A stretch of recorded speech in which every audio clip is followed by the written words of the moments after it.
Fábio, muito bom dia. Felipe falando aqui contigo agora, sempre um prazer, uma honra falar contigo. Você estava falando sobre o endividamento e mais especificamente aqui no Brasil e como sair, né, dessa situação, mas o endividamento bastante elevado também nos Estados Unidos acabou provocando o corte do rating pela Fitch nessa semana. É um problema global? É um problema que pode estourar lá na frente, impactando inclusive as grandes economias mundiais? Como que os Estados Unidos saem dessa, né? Por mais que a economia seja resiliente, o pior parece que já ficou para trás, tem todo esse contexto ainda que está pesando, né? Como que você avalia esse cenário, Fábio? Olha, Felipe, eu acho que foi a melhor coisa que poderia acontecer numa véspera de eleição, porque coloca não só o governo democrata radical do Biden em xeque, como coloca os candidatos que estão por vir em xeque de a farra da gastância não tem mais espaço. E eu acho que é isso que o mundo vai bater em todo mundo. A gente não pode viver achando que se endividar e ficar rolando isso com a barriga está tudo bem. A gente chegou num ponto de 2008 para cá que a gente está sofrendo com essa inflação alta, com esse excesso de dinheiro na economia e como a gente vive frisando aqui, o Van Dijk fala muito sobre isso, quem paga essa conta é o mais fragilizado, é a base, são os mais pobres, isso não pode acontecer. A inflação mata o pobre, não mata o rico. E aqui nos Estados Unidos a gente está com um problema grave. As pessoas olham para o mercado e acham, não, a bolsa está subindo, está tudo bem. A gente está com um problema sério de inflação nos Estados Unidos. Os combustíveis aqui voltaram para perto de $4 com essa alta do petróleo. A gente sabe que famílias que ganham até $100 mil no ano e a média salarial é 70, já passam dificuldade, estão se endividando, precisa parar. E a única maneira de parar é você começar a ameaçar as autoridades. Olha, se continuar fazendo isso, você vai se dar mal. Por quê?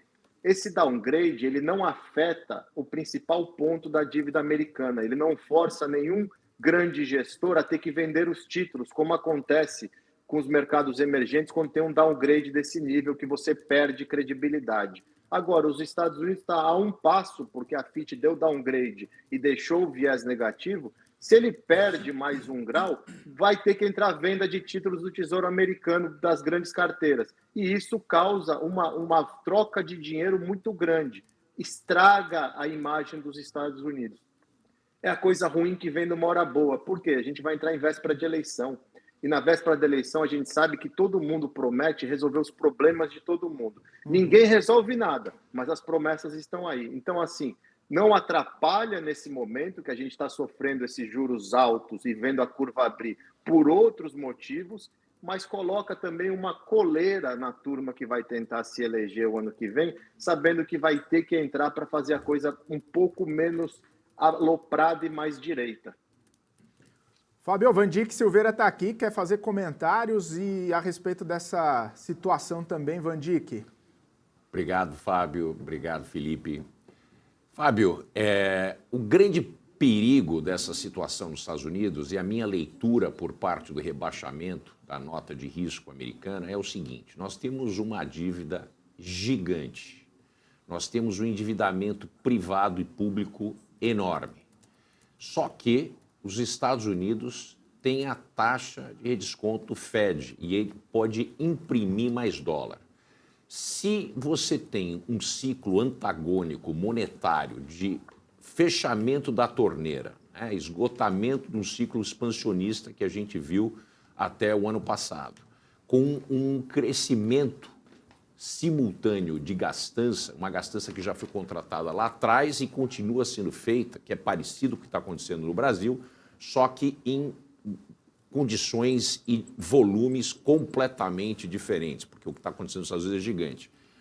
A preocupação é que a inflação não vai cair do patamar, não vai chegar onde ela precisa chegar, a gente vai ter que ter contínuos aumentos de taxa de juros, mesmo com inflação em trajetória de queda, mas não na sincronia com os 2%, porque existe uma ameaça, uma expectativa do mercado de qualquer momento o governo apertar o freio monetário e a inflação voltar a crescer. A grande preocupação é exatamente essa, Porque, não se esqueçam, a inflação serve como um desconto na dívida nominal do governo. Então, quando a dívida é muito alta, a opção do governo para reduzir nominalmente a dívida é deixar a inflação correr solta. Isso corrige em maneira positiva para o governo, mas negativa para a população. Então, esse é um dos pontos cruciais na decisão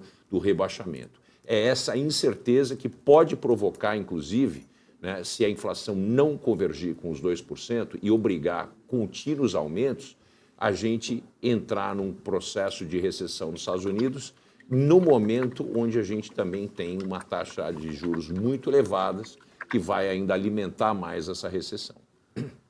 Boa, Vandick. Ô, Fábio, seguindo aqui, né, também queria saber sua visão, né, claro, em todo esse contexto, esse cenário dos Estados Unidos, né, de impactos nos mercados, a gente, pelo menos comentando ontem, esperava um impacto um pouco maior, né, no mercado acionário, uma queda um pouco mais aprofundada, 1 e pouco por cento ali, 2% na Nasdaq, acaba não sendo enfim, a queda esperada, nem a reprecificação esperada também que se imaginava, né?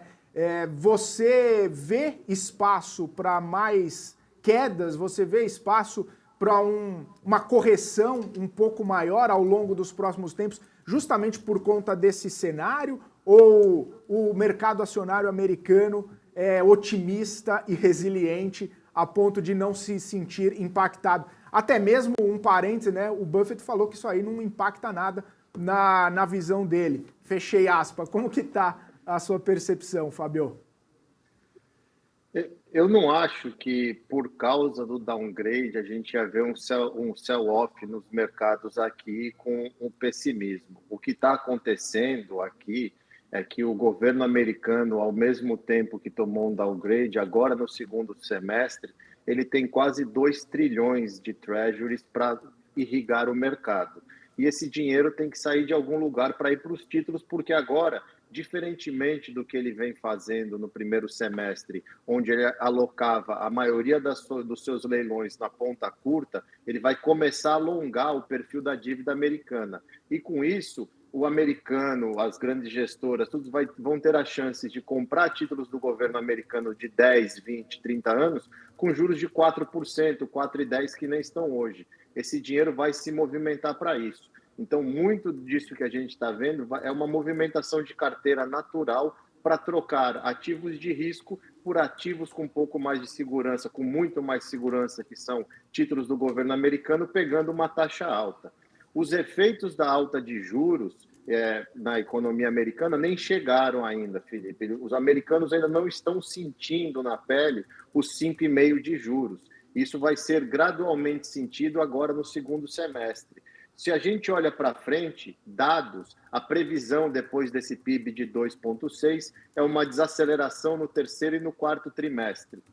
Já é previsível isso. O PIB desacelera com a inflação caindo numa velocidade menor. Inclusive, nós já podemos ter agora, no próximo CPI, um núcleo que continua caindo, mas um número cheio subindo, porque o petróleo subiu de 68 para 85, e isso afeta o número cheio do CPI. Como eu falei, a gasolina, que a semana passada, quando a gente conversava, estava 3,37, subiu 50 centavos. Eu abasteci o carro ontem, está 3,87 já. Isso é muito rápido aqui. Então, os efeitos de toda essa política monetária vão ser sentidos agora.